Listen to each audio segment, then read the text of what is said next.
Welcome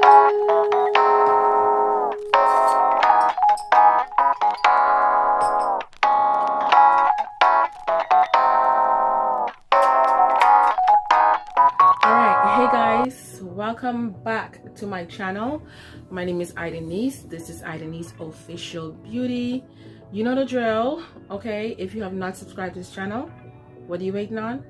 Go ahead, press that red. I feel a little bit funny doing this because I just did a video in the same look.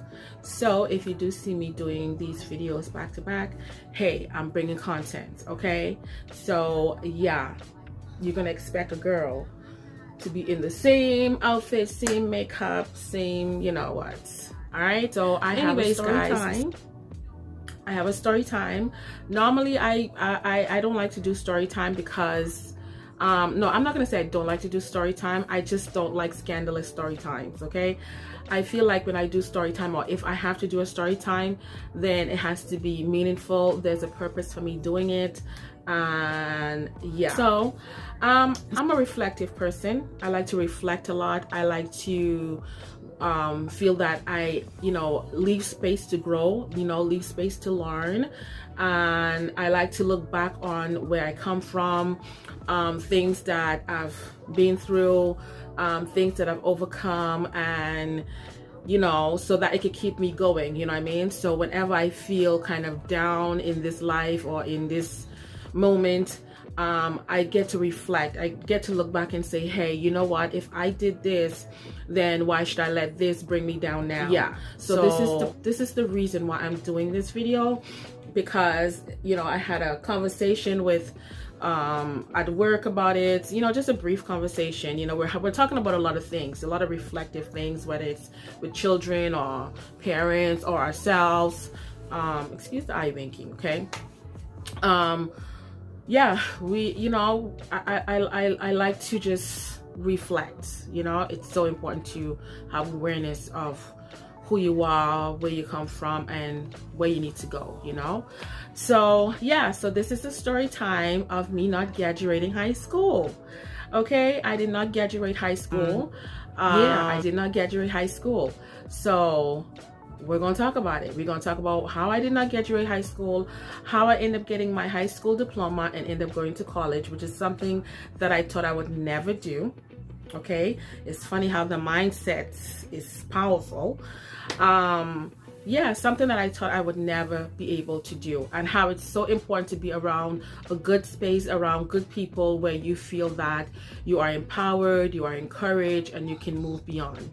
So that is the purpose of me telling this story, is you can come from somewhere that feels like you feel like you're nobody, you feel like you come from nowhere, and you can make big steps. It's all about the mind, it's all about elevating, it's all about praying, it's all about talking to God and asking God for directions and guidance, you know what I mean? So I went to the Bahamas. No, let's start it again.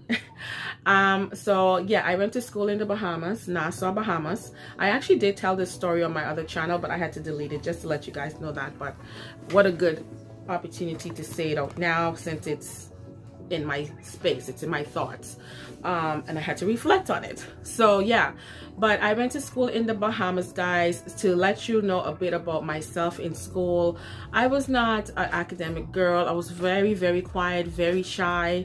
I didn't really have friends. Okay, I didn't have friends at all. Most of the people, or most of the classmates that I did talk to were acquaintances, people in my community, whether it's like church or whatever, and they went to the same school. Those were the people that I communicated with. But there was a lot of teasing going on, there was a lot of bullying going on. Looking back at it now, especially being an educator, it allowed me to reflect on, wow, that's why I wasn't able to learn, because I had so many tense, so many emotional, excuse me if I'm looking on the side, that's just how I, my thought process work. But there was so many emotions going on inside that I couldn't really figure out, especially going in the Caribbean. These things are invisible, being shy and going through anxiety or whatever that was at the time is very invisible. in the community. So I won't survive it if I were to say, hey, this is what's going on. Okay, yeah, it is what it is. But I think there was one year that I was really proud of myself. I think this was the grade 9, if I can remember. I may be wrong, but they end up changing me and putting me into a class with 4 girls, and all of the other rest were boys. And I have to tell you, there was a great teacher in there. His name was Mr. Singh. He was actually from Guyana, and he taught us. And I have to say, he brought up my confidence level a lot. And the classmates that was there, and the girls that was there, I was close to making the honor roll. I couldn't believe it. But if you look at my other report cards over the years, honey, you would have thought, like, what was she doing in school? And I was not a bad child. I did not fight, or I did not fight, but don't test me, okay? But like I said, it was a struggle, especially if you grew up in the Bahamas of Haitian descent. The struggles of seeing your peers or seeing you being teased about who you are, where your parents come from. So a lot of that plays into your confident level in trying to be focused and trying to get somewhere in school. So a lot of the things that I did in school, I did not understand. Okay, I did not understand. I was like to remember like any kind sort of work. No, remember that, but I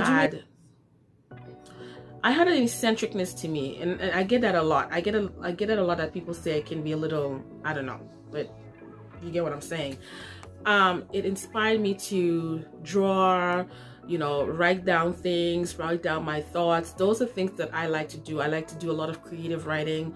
Unfortunately, they didn't offer these in school. And even when it comes to computers, not everybody could have joined the computers because they just had started computers maybe 2 years when I left high school in the school, and there was not a lot of computers. So those were only allowed to certain students, honor roll students. So we weren't able to have a lot of access to technology. A lot of home economic things that I think that I could have done well on, I didn't do well on those stuff because they required some type of money. You needed materials, or you needed to bring ingredients every week.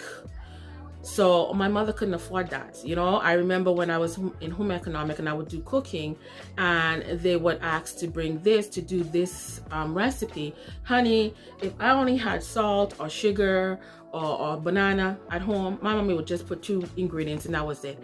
And the teacher would look at me like, I don't know what you think you're going to do with that, but that's not going to work. So I never passed, never did really well in home economics. It's the same thing with sewing. I never got all my materials. So my confidence level was very low in school. I did have my best friend, my childhood best friend. I don't think we did a lot of classes together, but we went to church together. Our parents was close. But we kind of went through a lot of similarities, honestly. We kind of went through a lot of similarities. And I remember the last year in high school, it was frightening. It was frightening because I didn't understand when they say this is your last year, this test is important. And I can't remember the name of the test that we did. I think G something. I can't remember.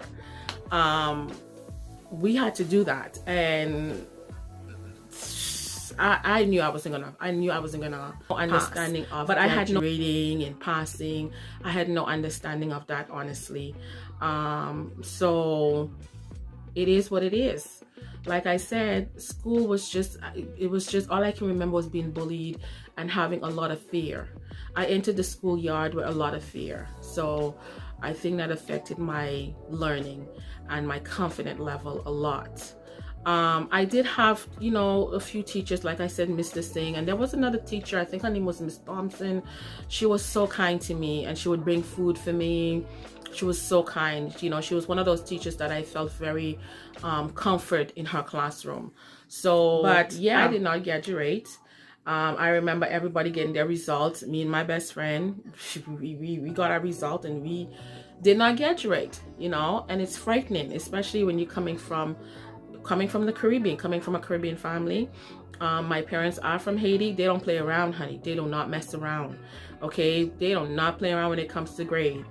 Okay, so I didn't tell her. I did not tell my mother that I was not graduating.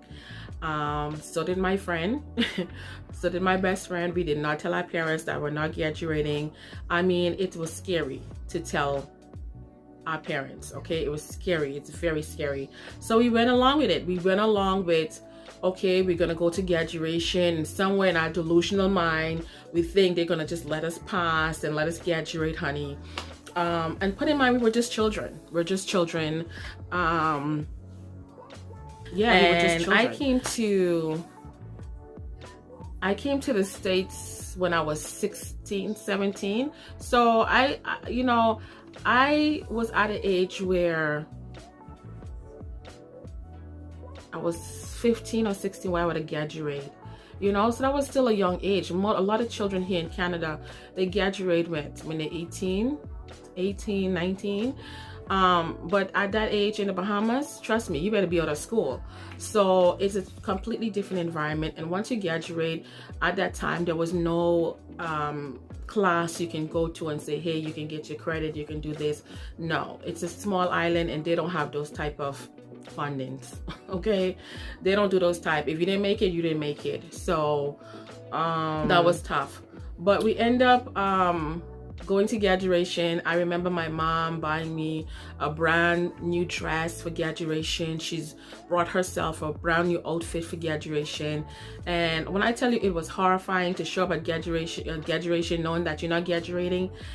It's a mess. I'm telling you, it's horrifying. It's not fun. So yeah, we end up showing to graduation. They end up calling us inside to the service.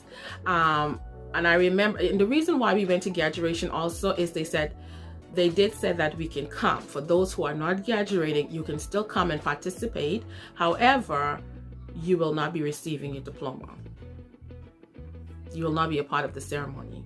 Even speaking about it now make me nervous, because Lord, that was a mess. But anyways, we end up going at the service. I remember standing on the line, and what the things that went in my head, Lord Father, what's going to happen next?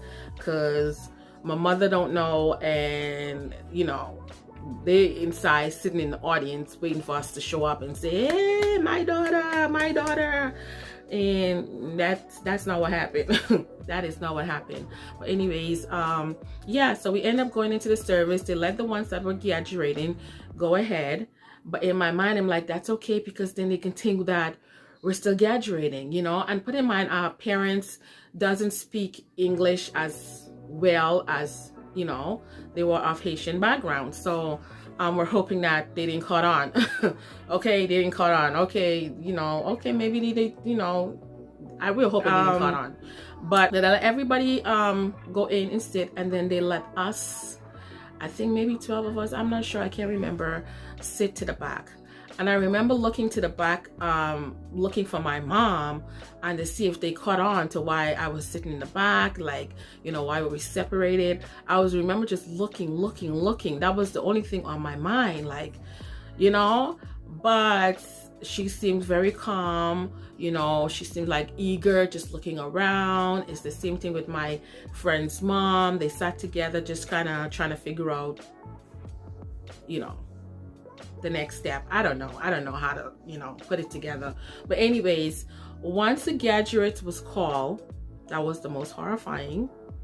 We know we were not going to be called, but we did not know how the service was going to go, if they were going to just mention, hey, these are the non-graduates. I don't know.